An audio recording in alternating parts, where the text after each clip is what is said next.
Muy buenos días, compañeros y maestro encargado de la asignatura de Sistemas Jurídicos Contemporáneos, licenciado José Armando Hernández López. Mi nombre es Alina Argelia Ordaz Valladolid. El día de hoy me corresponde exponer los siguientes subtemas. 3.1.3 Divisiones y conceptos jurídicos. 3.1.4.1 Costumbre. 3.1.4.2 Ley. Del tema Familia Jurídica del Common Law. Divisiones y conceptos jurídicos. El Common Law es el sistema jurídico vigente en Inglaterra y en la mayoría de los países de tradición anglosajona, pero también da nombre a toda una tradición jurídica o familia del derecho. En sentido estricto, podemos decir que es el sistema jurídico creado en Inglaterra tras la conquista en 1066.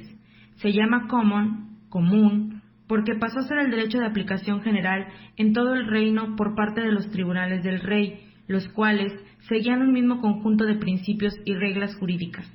En un sentido más amplio, se habla de common law para referirse a aquel sistema legal basado primordialmente en las decisiones adoptadas por los tribunales, en contraste con los sistemas de derecho civil o tradición romano-germánica, como el nuestro, donde la principal fuente de derecho es la ley. La doctrina a la que recurre el jurista inglés contiene nomenclaturas en donde sobresalen conceptos jurídicos que podemos traducir de la siguiente manera: contrato, daño, derechos reales, propiedad personal, monopolio, sociedades mercantiles, transporte, gobierno local, conflicto de leyes, alegatos, buffet, entre otros. Divisiones. El derecho inglés en este respecto va a parecer muy diferente al derecho francés y a los derechos de la familia romano-germánica. Es precisamente esa diferencia estructural en donde radica la dificultad sustantiva que significa su estudio. Ni las grandes divisiones del derecho público y privado, ni las categorías naturales a nuestros ojos, como son el derecho civil, mercantil, administrativo, entre otros, son observables en el derecho inglés. En lugar de estas grandes clasificaciones, se identifican otras como la distinción entre el common law y la equity. En un enfoque conceptual, la consternación persistirá, al no poderse identificar la idea de patria potestad, ni la relativa al de reconocimiento de hijos naturales, la de persona moral, la noción de dolo o de fuerza mayor, pero otras nociones dominarán el análisis. Sin embargo, ninguna corresponde a una noción conocida por nosotros. Los términos del derecho inglés son intraducibles en nuestras lenguas. Cuando se desea forzosamente traducirlos, la dificultad no es menor, ya que comúnmente se desnaturaliza el sentido cuando el término se extrae de su contexto. Costumbre. La costumbre general inmemorial, paralelamente a la jurisprudencia y a la ley, que son las fuentes más fecundadas del derecho inglés, es una tercera fuente considerada de importancia secundaria. Esta se puede dividir en tres. La costumbre general. Se identifica con el propio common law y son las decisiones de los tribunales, los cuales se debieron haber basado en las costumbres de los reinos antiguos anglosajones. La costumbre mercantil. Se formó con las prácticas adoptadas por comerciantes y mercaderes con el objeto de crear normas especiales. Con estas medidas se logró agilizar el tráfico comercial. La costumbre local.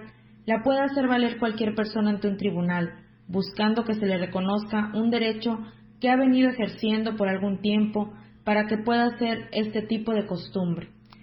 Existe una ley del common law que tiene su origen en 1275, la cual determinó que costumbre inmemorial era la que existía en 1189.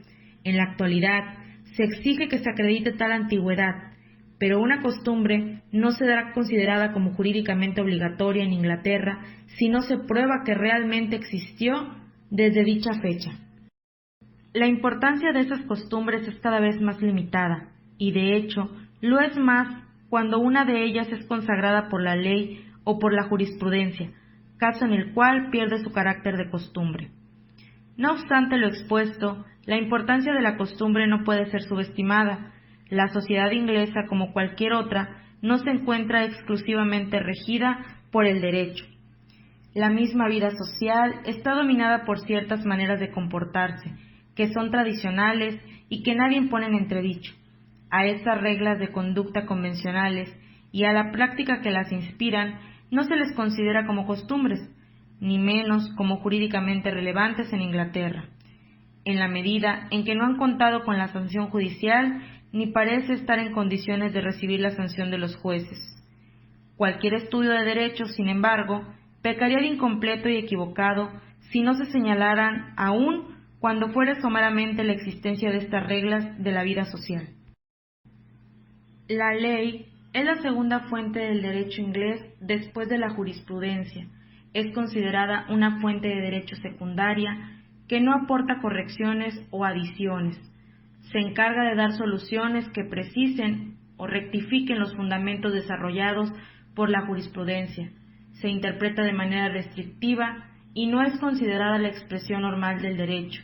Es decir, tradicionalmente, lo que el derecho inglés considera una constitución es el conjunto de reglas de origen legislativo o más extensamente jurisprudencial que garantizan las libertades fundamentales de los ciudadanos y cuyo ámbito consiste en acotar el árbitro de las autoridades. El Parlamento mismo no concede de otros límites a su soberanía que el control ejercido por la opinión pública. Inglaterra carece de una corte constitucional. Más allá de lo que se pudiera imaginar, en Inglaterra no se menciona el texto de una ley, se hace referencia a las sentencias que habrán aplicado esta ley. Únicamente a través de estas sentencias, el jurista inglés podrá vislumbrar el significado exacto de dicha ley. Es hasta este momento en el cual se podrá identificar la regla del derecho que le es familiar, que es la regla jurisprudencial. Esta es la teoría clásica de la ley conforme a la tradición inglesa.